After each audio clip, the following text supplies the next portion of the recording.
और मित्रों, अब समय आ गया है जब रायबरेली की प्रगति का द्वार खुलेगा। मैं विनम्रता पूर्वक अनुरोध कर रहा हूं माननीय मुख्यमंत्री महोदय से, कृपया बटन दबाकर 879 करोड़ रुपए की लागत वाली 346 विकास परियोजनाओं का लोकार्पण और शिलान्यास करने की कृपा करें। बटन दब गया है मित्रों।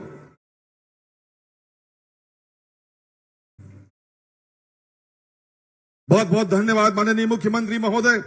भाइयों और बहनों, आप सब ने विगत 9 से अधिक वर्षों में अपने प्रदेश में सुखद परिवर्तन देखे हैं और इन वर्षों में न केवल प्रति व्यक्ति आय 54,000 से लगभग 3 गुनी होकर 1,20,000 से अधिक हो गई है, बल्कि भयमुक्त और विकास के भरोसे से युक्त आपका प्रदेश देश की प्रगति का ग्रोथ इंजन बन चुका है और ये अद्भुत करिश्मा कर दिखाया है माननीय मुख्यमंत्री महोदय की सोच और नीतियों ने। देवियों सज्जनों, खड़े होकर करतल ध्वनि के साथ अभिवादन करें उत्तर प्रदेश के लोकप्रिय मुख्यमंत्री आदरणीय योगी आदित्यनाथ जी का, जो अपने आशीर्वचन हेतु आपके समक्ष हैं।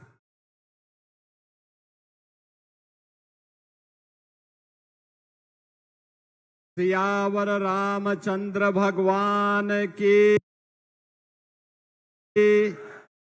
सियावर रामचंद्र भगवान की, पवन सुत हनुमान की, पवन सुत हनुमान की, वृंदावन बिहारी लाल की, वृंदावन बिहारी लाल की, भारत माता की, भारत माता की, गंगा मैया की, गंगा मैया की, नमः पार्वती पतिये हर हर।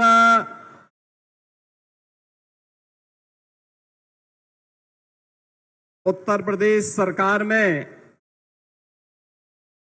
मंत्रिमंडल के मेरे वरिष्ठ सहयोगी प्रभारी मंत्री रायबरेली से राकेश सचान जी, प्रदेश सरकार में ही मंत्रिमंडल के मेरे सहयोगी प्रदेश के खाद्य रसद एवं नागरिक आपूर्ति मंत्री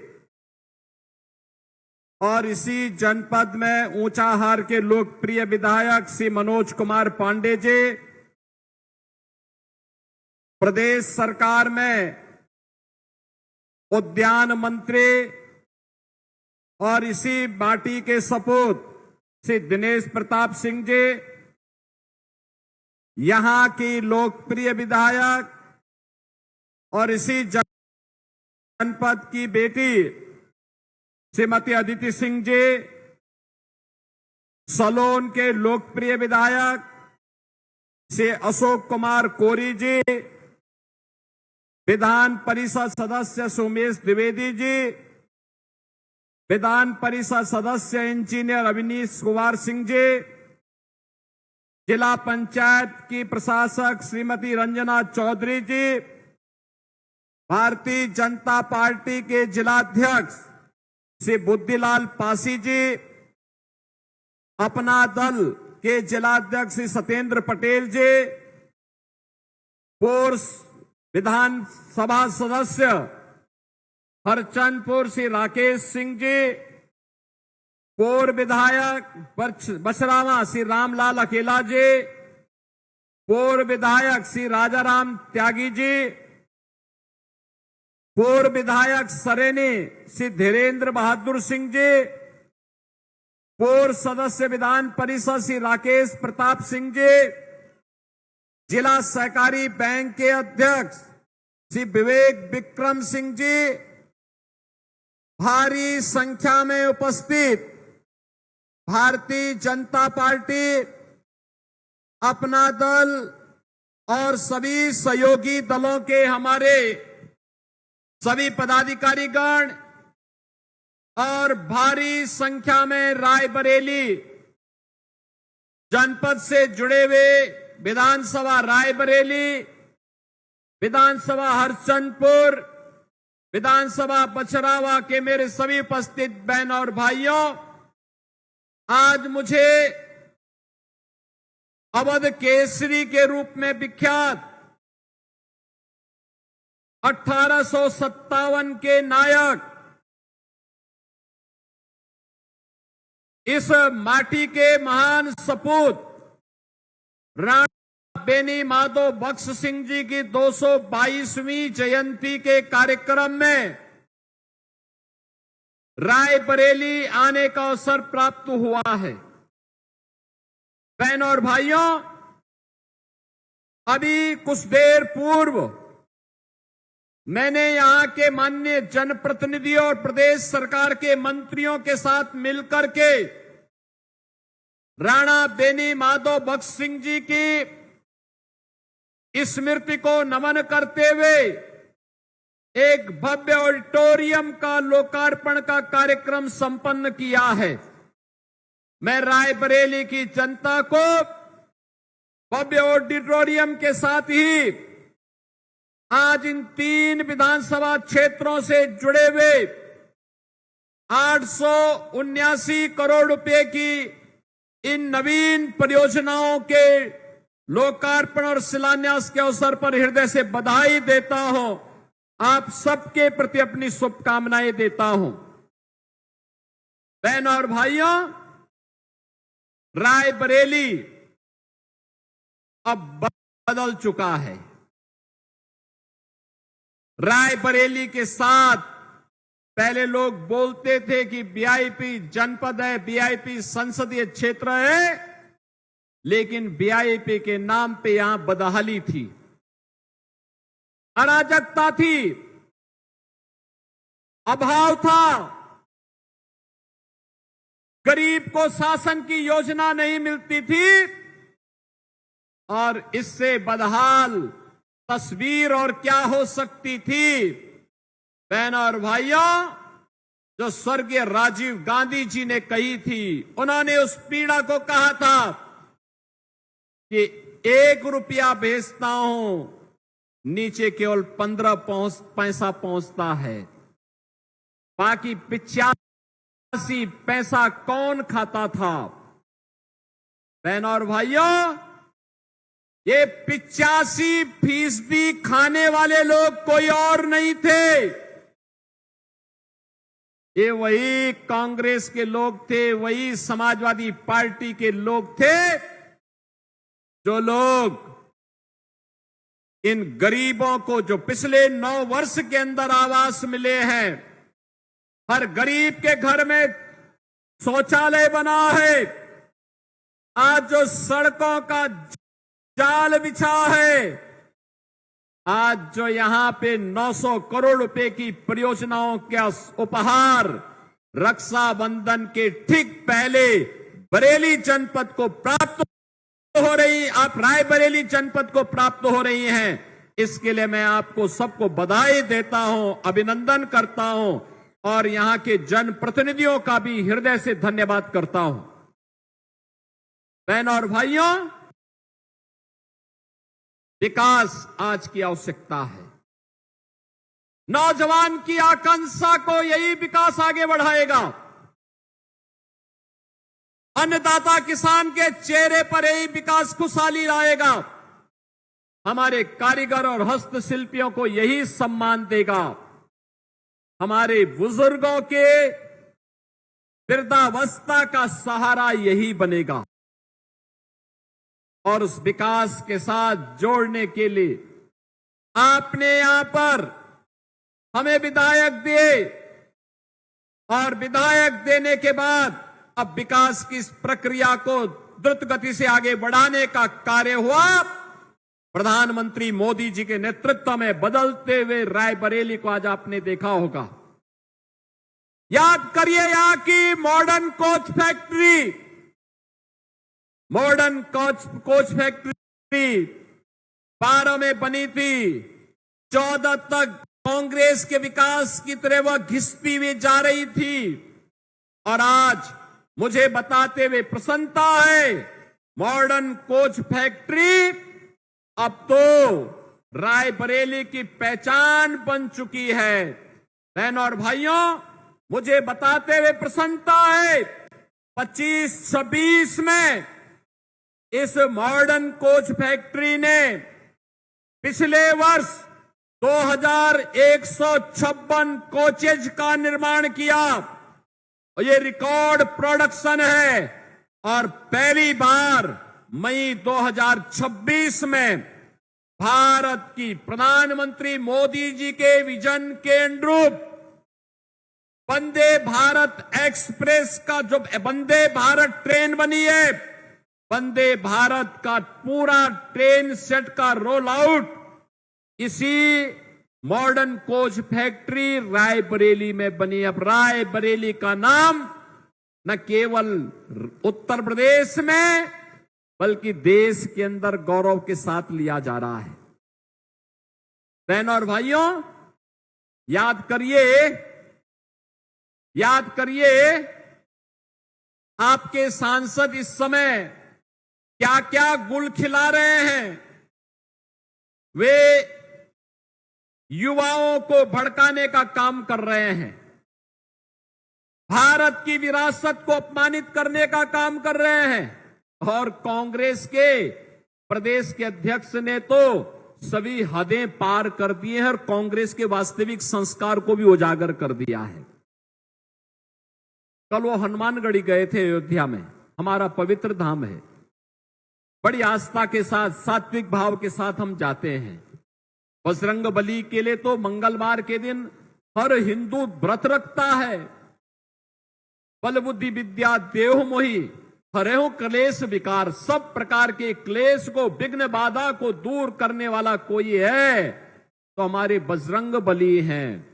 लेकिन बहनों और भाइयों, हम सब बजरंग बली के भक्त हैं, लेकिन बाबरी के भक्तों का कल आचरण आपने देखा होगा। हनुमानगढ़ी में जाते हैं और बाद में अपने एक कार्यालय में जाकर के मछली का दावत उठाते हुए दिखाई दे रहे हैं। यानी इसी को कहते हैं कि मुंह में राम और बगल में छुरी। ये वही लोग हैं। राहुल जी कहते हैं बेटियों को भड़काने का काम कर रहे हैं, कहते हैं मनुस्मृति से बाहर निकलिए। भाई, भारत की परंपरा तो ऐसी है, आप माने या ना माने कोई फर्क नहीं पड़ता है, लेकिन गलत तथ्यों से अवगत तो मत कराइए। आपको मनुस्मृति को मानना है मानिए, नहीं मानना है मत मानिए, लेकिन मनुस्मृति की अच्छाइयों को भी बताइए और बुराइयों को भी बताइए, बहस करिए इस पर। अथर्ववेद जिसकी चर्चा करता हो, शतपथ ब्राह्मण में जिसकी चर्चा हुई हो, महाभारत जिसके बारे में चर्चा करता हो और मत्स्य पुराण जिसकी महिमा का गान करता हो, उस मनु को आप अपमानित क्यों करना चाहते हैं? आप माने ना माने, कभी हमने नहीं कहा। आप तो राम की विरासत को भी अपमानित करते हैं। आपकी पार्टी ने तो कह दिया था कि राम हुए ही नहीं, लेकिन आज अयोध्या में कल भी आचरण आपकी पार्टी का और आपके नेताओं का आचरण देश ने देखा है, दुनिया ने देखा है। आप माने ना माने, लेकिन याद रखना, आज भी हर सनातनी जिस काल गणना को मानता है, वह काल गणना किसी और ने नहीं दी है। राहुल जी, वह काल गणना मनु ने दी है, और वह काल गणना है जब पलक झपकता है उसको निमेष कहते हैं। हमारे यहां काल गणना पलक झपकने को निमेष कहते हैं। 25 निमेष का एक काष्ठा होता है और एक 30 काष्ठा का एक कला, 30 कला का एक मुहूर्त और 30 मुहूर्त का एक अहोरात्र। अहोरात्र का मतलब एक पूरी रात और दिन मिलाकर के एक अहोरात्र होता है। 15 दिन यानी एक 15 अहोरात्र का एक पक्ष होता है और दो पक्ष का, यानी कृष्ण पक्ष और शुक्ल पक्ष, हर महीने में दो पक्ष चलते हैं, तो दो पक्ष का एक माह होता है, 6 माह का एक अयन होता है और 2 अयन का एक वर्ष होता है। याद रखना, मकर संक्रांति का आयोजन जब हम करते हैं, भगवान सूर्य जब उत्तरायण में आते हैं तो मकर संक्रांति आती है। हम लोग नदियों में स्नान करते हैं, प्रयागराज में माघ का मेला लगता है। हम लोग जाते हैं, संगम में स्नान करते हैं, और भीष्म पितामह ने तो उत्तरायण आने के लिए अपने शरीर को सरसैया में वेदना में झेलते रहे, लेकिन उत्तरायण आने के बाद ही अपने प्राणों को छोड़ा था। ये 2 अयन का एक वर्ष होता है, और याद रखना, इससे बड़ी काल गणना दुनिया में नहीं। 43,32,000 वर्ष का एक महायुग हमने माना है, एक पर्याय माना है।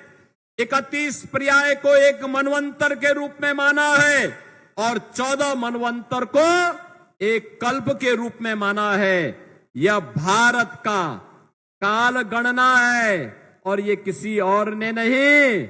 राहुल जी, ये आपके नाना ने नहीं दिया है, पर नाना ने नहीं दिया है, आपकी दादी ने नहीं दिया है, ये दिया है मनु ने दिया है, ये मनु ने दिया है। और जिसको आज भी हर सनातनी जिसका पालन करते अपने पर्व और त्योहारों को मानता है। मैं मानता हूं कि आपका विश्वास भारत की सनातन परंपरा में नहीं है। आप यूपी के बाहर जाते हैं, रायबरेली और अमेठी आपके लिए वोट बैंक प्राप्त करने का केवल माध्यम रहा है। आप यूपी के बाहर जाते हैं तो यूपी की निंदा करते हैं, भारत के बाहर जाते हैं तो भारत की निंदा करते हैं। देश की सीमाओं पे, देश की सीमाओं की रक्षा करने वाले सैनिकों को कटघरे में खड़ा करते हैं, भारत की विरासत को अपमानित करते हैं, नौजवानों को भरमाने का काम करते हैं। लेकिन भारत का नौजवान बुद्धिमान है, प्रतिभाशाली है, वह आपके बहकावे में आने वाला नहीं है। आपने देखा होगा जंतर मंतर की घटना में जिस बेटी ने प्रधानमंत्री जी के प्रति अपमानजनक टिप्पणी की थी, उसने अगले 1 सप्ताह के अंदर माफी भी मांगी, और उसके माता पिता ने भी माफी मांगने के लिए मजबूर हो गए थे। आपके संस्कार हो सकता है भारत की परंपरा के साथ मेल न खाते हो, लेकिन कम से कम हमारी वर्तमान पीढ़ी के जीवन के साथ खिलवाड़ न करें। आप विकास नहीं करा सकते, विकास में आपकी रुचि नहीं, रायबरेली के विकास में आपकी रुचि नहीं। एक जिम्मेदार नेता के रूप में आपको आचरण करके लोगों के सामने एक मिसाल प्रस्तुत करनी चाहिए थी। बहन और भाइयों, सर्वाधिक समय तक रायबरेली और अमेठी में कांग्रेस और कांग्रेस के द्वारा थोपे गए लोग जनप्रतिनिधि के रूप में नेतृत्व दिए हैं, लेकिन इन्होंने कभी भी भारत की आजादी के इन क्रांतिकारियों को, इन नायकों को सम्मान देने का कार्य नहीं किया, क्योंकि सम्मान में ये मानते हैं कि सम्मान तो केवल यहां एक परिवार का होता है। इनका मानना है केवल उनके परिवार का सम्मान मिलना चाहिए, यानी केवल कांग्रेस का मानना है कांग्रेस को सम्मान मिले, और समाजवादी पार्टी को कहना है कि केवल सेफई सिंडिकेट को सम्मान मिले। बहन और भाइयों, ये सेफई सिंडिकेट एक दूसरा है। कोई भी गुंडा होगा आपके कस्बे में, आपके क्षेत्र में, आपके जनपद में, आपके प्रदेश में, वह गुंडा अपने को संस्कारों से समाजवादी पार्टी के नजदीक पाता है, उसके नजदीक पाता है। उनका काम था गरीब की जमीन पे कब्जा करना, व्यापारी से चौध वसूली करना, बेटी की सुरक्षा में सेंध लगाना और राहुल गांधी के ही संस्कारों में रंगे हुए समाजवादी पार्टी के बबुआ का भी एक बयान परसों आया है। कहते हैं समाजवादी पार्टी इसलिए नहीं टूटी क्योंकि हम तो एक ही परिवार के 5 सांसद हैं, यानी एक ही परिवार, यानी वे मानते हैं बाकी जितने सांसद उनके हैं वे सभी किसी लायक नहीं है, केवल एक परिवार के लोग ही सांसद हैं, इसलिए समाजवादी पार्टी बनी है। बहन और भाइयों, ये लोग वोटों के सौदागर हैं। इन्होंने प्रदेश की पहचान के सामने संकट खड़ा किया था, उत्तर प्रदेश को उपद्रव प्रदेश बनाया था, दंगा, कर्फ्यू, भ्रष्टाचार, ये यूपी की नीति बन चुकी थी। गरीबी बदहाली, ये यूपी की बदहाली बन चुकी थी। गरीब के हक पर डकैती पड़ती थी। बिजली के बारे में मनोज पांडे जी कह रहे थे, एक सप्ताह दिन में, एक सप्ताह रात्रि में, वो भी 3 घंटे के लिए बिजली आती थी। यानी बिजली पर अधिकार भी केवल सिपाही सिंडिकेट का, नौकरी पे अधिकार भी उन्हीं का, गरीब के राशन पर भी उन्हीं का अधिकार, विकास की योजनाओं पर भी उन्हीं का अधिकार। कोई विकास नहीं। नौजवान की नौकरी पे डकैती डालते थे, गरीब की जमीनों पर कब्जा करते थे, बेटी और बहनों की सुरक्षा में सेंध लगाते थे। लेकिन उत्तर प्रदेश आज बदल चुका है। प्रधानमंत्री मोदी जी के नेतृत्व में अब नए उत्तर प्रदेश में हम देख रहे हैं, नया उत्तर प्रदेश। आज का ये नया उत्तर प्रदेश,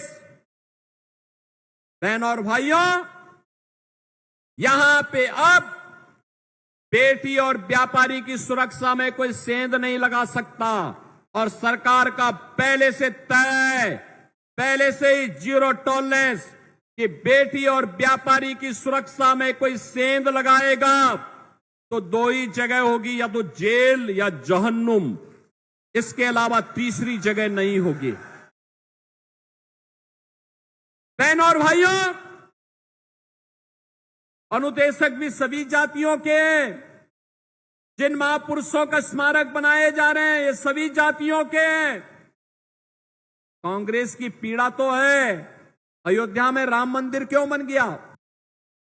क्योंकि ये तो कहते थे राम हुए ही नहीं। समाजवादी की पीड़ा भी यही है कि जिन राम भक्तों पर हमने गोली चलाई थी, अंततः राम भक्तों का संकल्प पूरा हुआ। जो राम भक्त नारा लगाते थे कि राम लला हम आएंगे, मंदिर वहीं बनाएंगे। अवध क्षेत्र तो सबसे ज्यादा इस आंदोलन में सहभागी बना था। राम लला हम आएंगे, मंदिर वहीं बनाएंगे। गांव के गांव थे जिन्होंने 500 वर्षों में चप्पल नहीं पहनी थी, सिर में पगड़ी नहीं पहनी थी। एक ही संकल्प था, जब प्रभु राम फिर से विराजमान होंगे हम अपने सिर में पगड़ी लगाएंगे और पैरों पे चप्पल तब पहनेंगे। वह संकल्प पूरा हुआ है। डबल इंजन सरकार प्रधानमंत्री मोदी जी के नेतृत्व में आज पूरा हुआ। लेकिन फिर से अयोध्या को अपमानित करने का काम समाजवादी पार्टी और कांग्रेस के लोग कर रहे हैं। लगातार आपकी विरासत को अपमानित कर रहे हैं। आपको योजनाओं से वंचित पहले किया, विकास से वंचित किया और महापुरुषों का अपमानित किया, विरासत को अपमानित किया, नौजवान की नौकरी में सेंध लगाई, बेटी की सुरक्षा में सेंध लगाई। उत्तर प्रदेश को इन्होंने उपद्रव प्रदेश बनाया। और जब उत्तर प्रदेश आज अपनी पहचान के लिए देश के अंदर मजबूती के साथ आगे बढ़ा है, तो इनको ये अच्छा नहीं लग रहा है। बहन और भाइयों, आज यहां पे जो ये 900 करोड़ रुपए की परियोजनाओं की सौगात रायबरेली को प्राप्त हो रही है, जिसमें 879 करोड़ रुपए की परियोजना तो केवल रायबरेली के अन्य विकास की योजनाओं की है, और 25 करोड़ का प्रोजेक्ट आपके राणा बेनी माधव बख्श सिंह जी की स्मारक और ऑडिटोरियम का है। ये सभी कार्य आज रायबरेली की जनता को उपलब्ध हो रहे हैं। अब रायबरेली में एम्स भी काम करना प्रारंभ कर दिया है। बहन और भाइयों, ये डबल इंजन सरकार का वह कार्य है जो रायबरेली को आज एक पहचान दे रहा है। ये कांग्रेस के लोग आज रोजगार में इनको बोलने का कोई अधिकार नहीं, कोई अधिकार नहीं। कांग्रेस ने एक एम्स बनाया था, मोदी जी ने, अटल जी ने उसे 7 तक पहुंचाया, और मोदी जी ने उसे 23 तक पहुंचाने का काम किया। 23 एम्स। आईआईटी, आईआईएम की संख्या कई गुना बढ़ी। एक्सप्रेसवे, रेलवे, मेट्रो का भारी विस्तार हुआ। आज देश के अंदर यूपी ने और दुनिया के अंदर भारत ने अपनी एक पहचान बनाई है। बहन और भाइयों, इस पहचान पर सेंध लगाने का काम कर रहे हैं ये कांग्रेस, समाजवादी पार्टी और उनके सहयोगी दल। ये लगातार भारत की सुरक्षा में सेंध लगाने का काम करेंगे। हमें इससे सतर्क रहना पड़ेगा, और इसीलिए आज मुझे रायबरेली में आने का अवसर प्राप्त हुआ है। मैं आप सबका अभिनंदन करूंगा। आपने लंबे समय तक इंतजार किया, और हम लोग यहां पर आ जाए हैं, इन विकास की परियोजना की सौगात दे रहे हैं। अभी 28 को रक्षाबंधन है। रक्षाबंधन की सौगात हमने कल रसोइयों से की है। 26 को फिर एक नई योजना अपनी माताओं के लिए हम घोषित करने वाले हैं, प्रदेश भर की माताओं के लिए घोषित करने वाले हैं।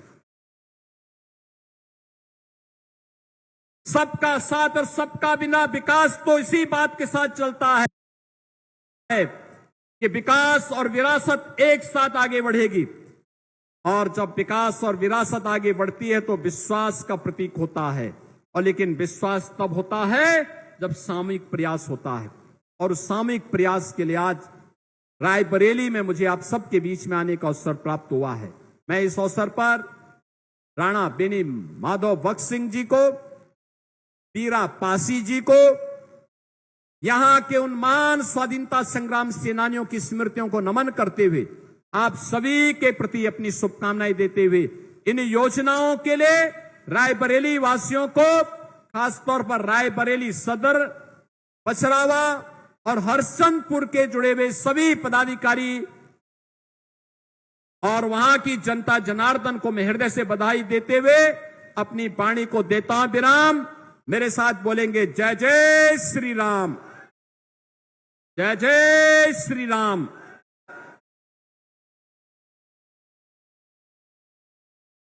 भारत माता की, भारत माता की, भारत माता की।